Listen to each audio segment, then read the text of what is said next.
सर्वांना नमस्कार. मी राहुल कर्डिले, जिल्हाधिकारी नांदेड.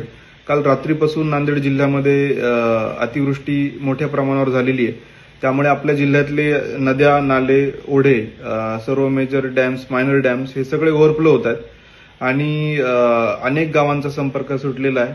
अनेक गावांमध्ये पाणी शिरलेलं आहे आणि त्यामुळेच आम्ही खबरदारीचा इशारा म्हणून जिल्ह्यातील सर्व शाळांना सुट्टी दिलेली आहे. त्याचसोबत महाविद्यालय पातळीवर निर्णय घेण्याचा अधिकार त्या उपविभागीय अधिकाऱ्यांना आम्ही दिलेला आहे. माझं सर्व नांदेडकरांना आव्हान आहे की आपण कुठल्याही अतिआवश्यक कामाशिवाय घराबाहेर पडू नये.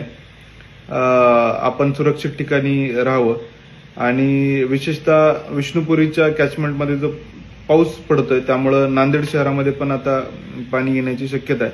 त्यामुळे विशेषतः जे सखल भागातले नागरिक आहेत त्यांनी सुरक्षित ठिकाणी शिफ्ट व्हावं.